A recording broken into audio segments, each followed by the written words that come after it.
here's part 2 of my conversation with Maryland Governor Wes Moore.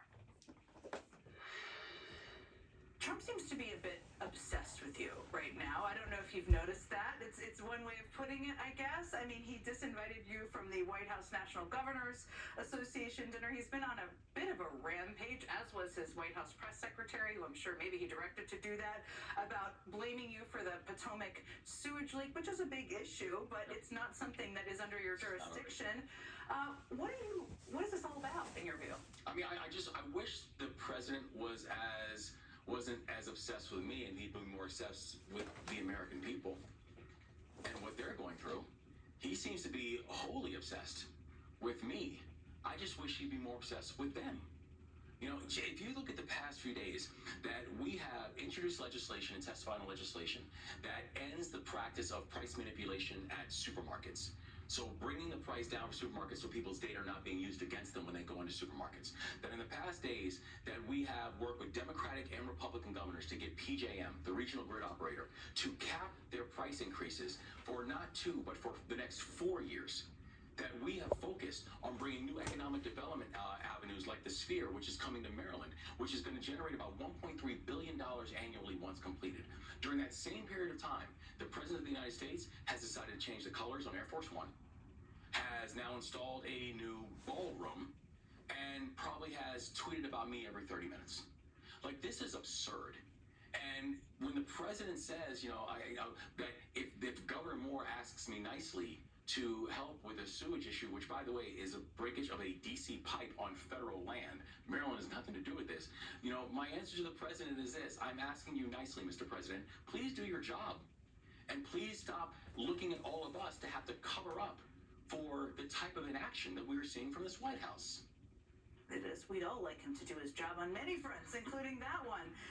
There is this traveling cabinet strategy. I started the show talking about this, where apparently they had a strategy meeting where part of their strategy is to send their cabinet members out to campaign in swing districts and competitive districts. You are a political guy. You've done a lot of campaigning. I'm sure you'll do a lot of campaigning, not just for yourself, but for others. Absolutely. In the period of time ahead. What do you make of that? Well, I'm curious which ones they're going to send out. The ones in the Epstein files? Or the ones who have side businesses and side hustles? Or the ones who say that if you miss a Social Security check, that it's because you're a grifter? I'm really curious which ones they're going to send out, and I'm looking for it. I'll just be eating my popcorn. I mean, there's always RFK Jr. and Kid Rock in their shirtless video. They could go on the road together. Who knows? There's always so much going on. I don't know if you had a chance to see this, but today Trump attempted to commemorate Black History Month. We all knew this was not going to go well. It's clear it wasn't going to go well. It was quite a doozy, but I just want to play a clip for you of this. I'm not sure if you've seen it, but I want to get your reaction on the other side. Mike Tyson, boy, I tell you, Mike has been loyal to me. Whenever they come out, they say, Trump's a racist. It's like a statement. Trump's a racist. Mike Tyson goes, he's not a racist. He's my friend. He's been there from the beginning. Herschel Walker, speaking about loyal, how good a football player was Herschel? Herschel Walker, now he's the ambassador to the Bahamas. I don't know, Bahamas, Bermuda.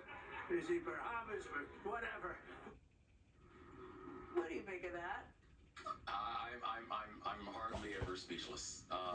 But this is a time where it's difficult to have a response to that when the way you're addressing Black History Month is just talking about the individual Black friends that you have. Black History Month is not about an individual sports hero.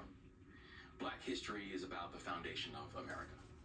It's about the fact that this country's history would be incomplete if we don't fully embrace the contributions that Black Americans have made, oftentimes to a country that never showed them the same respect back, but people who love this country and were willing to fight for the hope of it.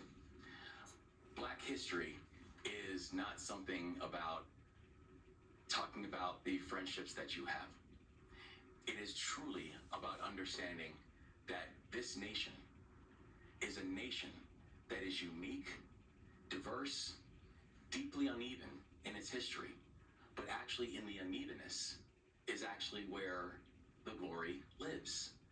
And I think about this in context of the president talking about things like banning books and banning our history, where they talk about this idea that we want to ban history, ban books, because we don't want people to feel uncomfortable. And that's not it at all. That they're trying to ban history because they don't want people to understand their power. The reason that I walk into every single room and know that I belong in that room is because I know my history. I know how people had to fight in order for me to be here, and I know the shoulders that I stand on. And so I'm not sure what the president was trying to do there, or maybe he thought that was going to ingratiate himself with the black community. What would really help to ingratiate him with the black community is stop the assault that we're seeing on the black community. Governor Westmore, thank you as always for joining me here. It's a pleasure talking to you. Thank you. Okay, last night Donald Trump called for a state takeover of elections in Fulton County, Georgia. Today,